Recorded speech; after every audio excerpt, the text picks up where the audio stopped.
So, Amy, today's podcast is going to be a little different. If you're good with it, we usually provide, basic education on specific things. The other week we did VA home loans. We've talked about the DoD, FSA. So today I wanted to talk about something a little more conceptual on the planning side that I've been thinking about recently as I work with more and more military clients that are approaching retirement or who have recently retired and trying to figure out the ultimate retirement plan.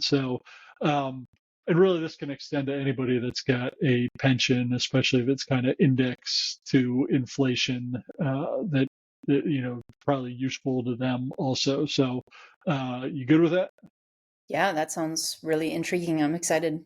Welcome to Operation Retirement Readiness, where Amy and Mike, two certified financial planners, talk about how military members can prepare for transition and how veterans can prepare for ultimate retirement. This podcast represents the views of the hosts and any guest. It is for informational purposes only and should not be considered tax, financial, or legal advice. All information is regarded to be from reliable sources. The hosts are not responsible for any losses, damages, or liabilities that may arise from the use of this podcast. This podcast is not intended to replace professional advice. So I mean, like I said, the more I work with clients who are getting that military pension, I see that really once they turn on Social Security, once they're eligible for that, and we figure out, when that makes sense to turn on, pretty much, most of their planned day-to-day spending is covered. That's all their essential spending, which I consider their food, their housing, their transportation, their medical, and their utilities. That's all covered. But then even the level above that, that's the nice to have. You know, Vacations, going out to eat, all those things. They've got enough income coming in, and that's a huge benefit. And I think it can really change, what that time between military retirement and ultimate retirement is. So you also see that with clients? I do, and what's interesting is a lot of times what I see with clients is they might also know that when Social Security gets turned on, those expenses are covered, so they're very anxious to turn it on. Um, so a lot I spend quite a bit of time, not with all clients. Usually it's a pretty easy sell for the client where, one spouse is the main breadwinner. They are often also the older spouse because often it's the male, and so it's usually easy. It's an easy sell to wait for that person to wait until 70. It's harder when that's not really the case, when it doesn't work out like that, to still convince people that at least one spouse should wait until 70. So I think this topic of getting to 70 is a really great topic to talk about because it's so important for our type of clients. Yeah. So, and we've done, I think we did a couple shows on Social Security claiming and how that all works. So if you're kind of confused on those logistics, definitely go back and listen to those previous episodes. But um, yeah, like you said, maximum benefit is at 70. Spousal things and survivor benefits that can be tied to whoever's getting the bigger benefit. So understanding that's key. But and again, talking day to day expenses, if you've got other things that you want to do, you know, buy the second home, or you want to leave a big inheritance, or not but you need to figure out your long-term care plan. Can that be covered by just that income that you're going to have guaranteed, or do you need something else to cover that? But you probably don't need that, $2 million war chest again, unless you've got other expenses that you're trying to cover. You probably need a smaller, you could need a smaller nest egg than than, somebody that doesn't have that pension coming in and has to live off, that principal over their next, how many years, and they don't know how long that's going to be. So, thoughts around that? Yeah, I mean, I agree, and and the idea isn't, Mike. I don't think, Mike, you're saying that you don't need to worry about saving for retirement and things like that. It's just that the way that military retirees can or should think about their retirement is different than the average civilian person who isn't going to have a pension and might have a smaller Social Security check. Right? Did I get that right, Mike? No, exactly. You still want to plan, but having this understanding can be, freeing, if you will, give you more options where, if you take care of those things, you figure out what your kind of buffer is that you want to make sure you have, add on the inheritance, add on the long-term care. Okay, we've got this manageable amount of money that, we can say, yes, this is what we hope we have, need to have at 70, and feel really, really confident in the plan. And you don't need, again, that multi-million dollar thing that's going to also be providing you that daily income to just live. So yeah, that's a great point. um, and so looking at that, coming up with that kind of number, how does that change in your mind how you get there, how you get to 70, or again, whenever you're going to claim Social Security? Yeah. Well, I mean, I think, like I said, a lot of a lot of what I spend time with on the stuff that I spend time going over with clients and kind of trying to sell them on is this idea that they should wait for Social Security. And the reason I am able to do it oftentimes is because you can very clearly see, okay, you need money at the beginning of your plan until Social Security turns on. You need a teeny tiny bit of money, usually, until long-term care starts kicking in. So there's this big gap. And so when you start thinking about, like, okay, what does that mean? Well, we have to have money for the end of year expenses, which tend to be big because that's the long-term care stuff, right? But what it means is that, there's a good chance that you already were saving some things. That means that there's a big bucket of money or some amount of money that can stay pretty aggressively invested. Because if you're in your 50s and 60s, that's still, hopefully 20, 30, 40 years away. So I think that's at one big point. People are ready to get very conservative when they retire. But the idea that you have these big expenses near the end of your plan, and things that are at the beginning of your plan, some amount at the beginning, right, getting to age 70, but in between age 70 and whenever the end of year stuff or end of life stuff starts happening, is kind of this space where you don't need to rely so heavily on your portfolio. So I think it has big implications for thinking about how you invest money, not just where you're going to get money from.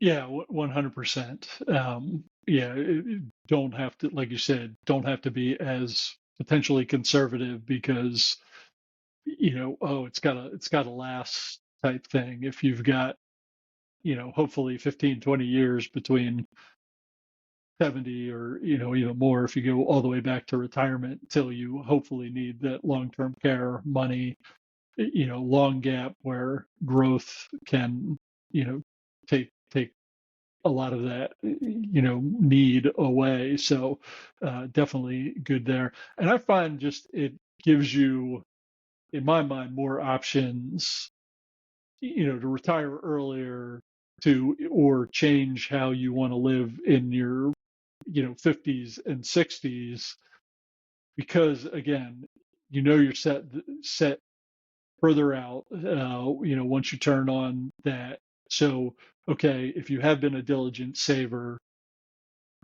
that can open up some opportunities, either to maybe work less in your 50s and 60s because you've got your nest egg that can continue to grow, you drop from the crazy, 50, 60 hour a week job to, okay, I'm gonna work 30 hours a week and just, be more balanced in my life that you may not have had previously with either the military or that second career, when you're still trying to make it. So, um, how about thoughts on those type of options? Yeah, I think it's a huge deal. And I think though, one of the things to keep in mind is that if one of your goals is to retire in your 50s, and I know a lot of military people really do hope that, maybe when they retire, they can, if not fully retire, retire and do the job that they want to do for fun. I've got clients that, they want to be divers. Like they just want to go do dive training, or, just they want like this fun job that might not pay a lot of money. Um, but what that means is you have to be really thoughtful about where you're saving your money. So, your retirement accounts are fantastic for financing things after you're 59 and a half. It's a little expensive if you're retiring before 59 and a half. Um, and just, being thoughtful about how you structure your investments in the taxable. So if you're not saving in retirement accounts, then you're probably saving in brokerage accounts, and being thoughtful about what those investments look like, is really important. But I think, Mike, probably the most fascinating part of this discussion, I think, is actually not the financial stuff. It's, designing a life and that you want and how you'll feel in that life. And, um, what do you think? What do you think it looks like for somebody who has, let's just say, like, done it perfectly? Nobody's perfect, right? But let's just say for the person who has managed to pull off about as perfect as possible, just talk about the advantages that they get to enjoy, when they're set up to finance life between whenever they fully retire and getting to age 70. Yeah, so I'll throw out a couple examples actually. One, a good friend of mine, also another '06, retired a little bit, I think like 6 months before I did, and went to work, still live in DC, went to work in the follow-on job doing business development, making good money, and worked, I think it was about 2 or 3 years, and was just like, I'm not having fun. This love the military, but this stuff isn't for me. And still has some kids that I think his oldest now is in junior high, or his youngest now is in junior high, and has one in high school and one in college. But he decided, hey, I'm going to retire. I'm going to, just hang it up. I'm going to be, uh, Mr. Mom, for those of you old enough to remember that movie, and stay at home, take the kids to school each day, run them to their practices, all of that stuff. His wife's still working, I don't think full time, but at least part time. And just is like, no, we've got enough. Not worrying about it. So that's what he wanted to do, and he's doing it. Check in with him semi regularly and just ask him, hey, how's it going? Still retired? He's like, oh yeah, I'm still enjoying it. And he says, hey, I may do something again once his youngest is in college and there isn't all of that to still do, again, but it'd probably be more of a part-time or lifestyle gig. I'll say, and also personally for me, was starting the business. This was one of the things that, being planners, I had it all mapped out and like, okay, yeah, we need to get to 70. I've got some money saved, I can put the business in place and, make that as, you know, small or large and control how much I want to work. So right now I'm not expecting to grow this into, a monstrosity, with tons of planners and, want to be $1 billion firm or anything like that. I'm just looking to help, uh, you know, people be able to retire when they want to and live their life. So yeah, I think can give you options, again, if you understand, your big picture. And that's why I think it's important to, really dive in and know your numbers and know what that looks like for the very long term. And, then it may open up more options that you weren't thinking of. So. Yeah. And I think, besides just, maybe retiring when you want, and that might be early for a lot of people. Let's say like you continue working until what I'll call a more traditional age, whether that's 62 or 65 or 67. The difference in lifestyle that you undertake when you do retire could very well be huge, because you have the security of knowing that your basic expenses are going to be covered, and you've financed what you expect to be your end of year, not financed, but you've already saved and are invested for your end of life expenses. So the kind of lifestyle that you enjoy, even if you're the person who didn't, you weren't able to retire early, maybe you weren't that far on top of things, or that's not what you want. But the kind of lifestyle that you get to enjoy is very different if you're not worried about how you're going to come up with all of your living expense money when you're 73 and 75 and 82, because most of that stuff is pretty well covered. So you can, not be irresponsible, but certainly pursue your dreams. So if you want to go on a cruise to Antarctica, you can probably get on a cruise and go to Antarctica and not worry about the fact that you've got to use some of your portfolio. Again, like Mike said, you got to know your numbers. But there's a good chance, if you're a military retiree with a pension, and you're going to have a nice Social Security check when it starts at 70, there's a good chance that you can do more things than maybe civilian counterparts can do. And there's a lot of studies, I'm sure you've read them, that say that having that income just allows you to spend more, and most of those people are actually happier in retirement, because, again, if you're not worried about it, you've got that paycheck coming in just like when you were working, like clockwork. It's, the first of the month, you're going to get that retirement check, and then you're going to get your Social Security check, typically mid-month. But, having that just makes spending, easier for folks, versus if it's all in that 401k as a civilian, unless you kind of annuitize it or do something else, folks get concerned. We've had some, the market is not always going to go straight up. You've got the, ups and downs. And if you're looking at your balance and you're starting to spend out of that, it can be, kind of unnerving. But if you've got that income coming in and it's going to be there the next month, like you said, if you want to do that cruise or you want to go on that trip, you're able to do it. Yeah.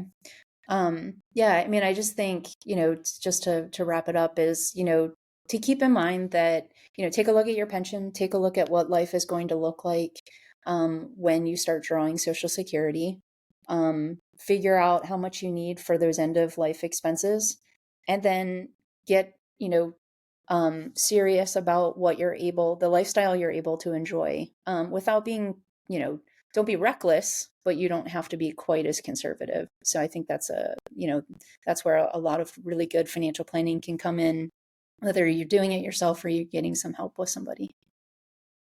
Yeah, and the other nice thing is, between whenever you say retirement or, maybe it's, partial retirement and you're working less, the nice thing is knowing that 70 date, once you have that, or when you're going to take Social Security, it's now a defined time. So if you're going to retire at 60 and, you're going to turn on Social Security at 70, well, you can map out your expenses and go, oh, this is a 10-year. It's not an unknowable. If I need to generate $50,000 a year for 10 years, okay, that's $500,000.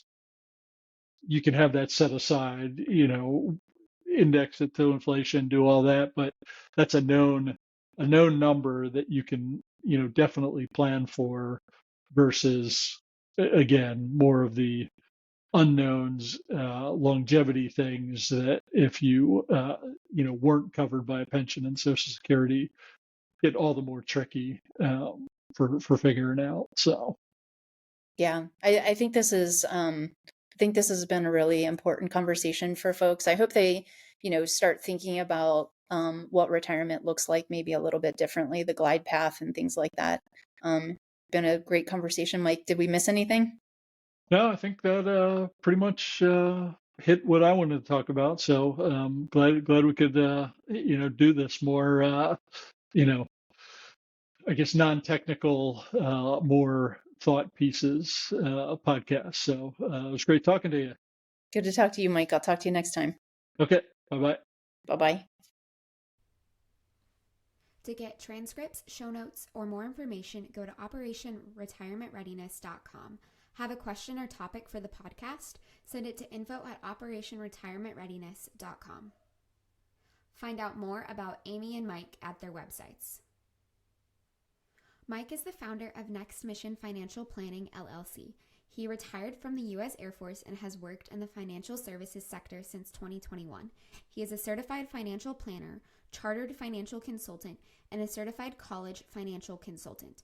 You can find out more about Mike at nextmissionfinancialplanning.com. Amy is the founder of Instar Financial Planning, LLC. She is retired from the U.S. Army and has worked in the financial services sector since 2019. She's a certified financial planner, a chartered federal employee benefits counselor, and a chartered retirement planning counselor. You can find out more about Amy at instarfp.com.